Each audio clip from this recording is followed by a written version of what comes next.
your story. Introduce yourself to the people. All right, I'm Khalil. I'm probably, I would say, probably Kevin Hart's best friend. Let the world know, like, what was your role in Kevin Hart's early career, and what was your friendship like early on? All right, we both from North Philly, so we went to middle schools in Northeast.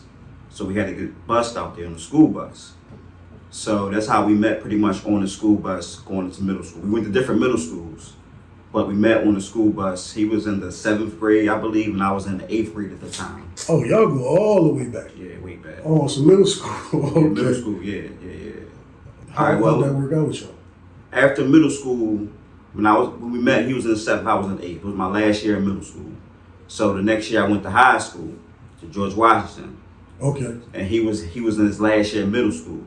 So I don't think we spoke any of that time during that summer, because we were just cool on the bus. We would talk about, our thing was basketball. We would talk about, I like Michael Jordan, he liked Larry Bird. Okay. So we would argue and go back and forth about that. So when I go to high school, 9th grade, I play ball, whatever. 10th grade, he graduates from middle school, he come to high school. Now we're in George Washington together. Mm-hmm. As soon as we seen each other, we clicked ever since. Okay. It was history after that. And now, did y'all play basketball together? Yeah, in George Washington, yeah. My first year I played JV.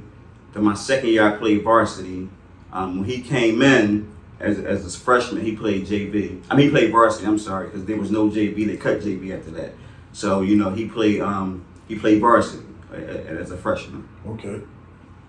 So, I don't know if people could understand from the camera angle. Mm-hmm. Like, everybody know Kev Hart is probably like 5 feet, 4'9", something like that. I don't know. Right. But y'all pretty much the same height. Right, exactly. You taller than him or he taller than you?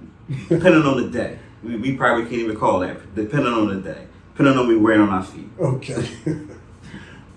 You know Kev Hart since back in middle school, high school. Was he funny back then, or you think he's funnier now, or was he always just funny, Kev? He was always funny. Like, okay, he was always a little funny, Kev. He was always funny, but so it's natural.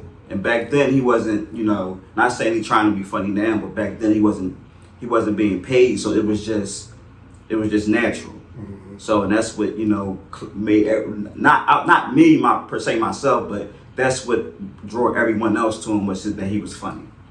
Okay. Back in the day, you and another guy used to kind of do a lot with Kev when he was just getting started with the comedy thing. Tell us a little bit about that. When he was just getting started with the comedy thing, I would just travel with him, just, make sure everything was good, just for the most part, just travel with him. That's pretty much, in the beginning, we would just travel, and I would make sure that he had what he needed, he was okay. Mm-hmm. That's pretty much it. So when you say make sure he had what he needed, like what type of stuff? Like, tell us, like, what would you do on a day when you was doing whatever you did with Kev? Okay, if he had a show that day, mm-hmm. most of the time it'd be like an improv or college. I'll make sure we had our buffalo wings. I'll make sure we had our chicken fingers. I'll make sure we had our vodka and cranberry. Okay. There you go. Now, as far as like the shows and everything, mm-hmm. would you set up shows with them, or what type of? In that role, I didn't play a lot in that. He did all the, at that time.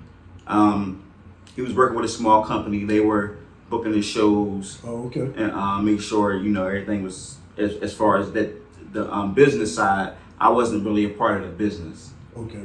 Now you going back before the soul playing days and everything. Right.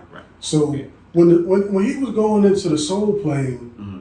situation, you was around for that? Yeah. Okay, tell us about that. How did it happen? Like, out of nowhere, because that was only a few years out of high school. Right. It happened at the Laugh House. That's where it started, at the Laugh House in Philadelphia, South Street. So they would have like a new comedian Wednesday or something like that, some shit like that. New comedian Wednesday. So Philly comedian Buck Wild. Okay. Shout out to Buck Wild. Shout out to Buck Wild. Buck Wild told him to go down there, right? And you know what I mean? Because Kev had a little DVD he made. It was yeah. That's how he started, like a little DVD he made. Like he set the camera up like R. Kelly and shit. You see that? That was funny. Like. Yeah. Okay. So he did that, and everybody was like, "Yeah, you funny, you funny, you funny." So you got that DVD? I don't. No, it was his. It was on one of his little camcorder Jones. It was his. Okay. And you know what I mean? He that's how he showed us. Like, here you go.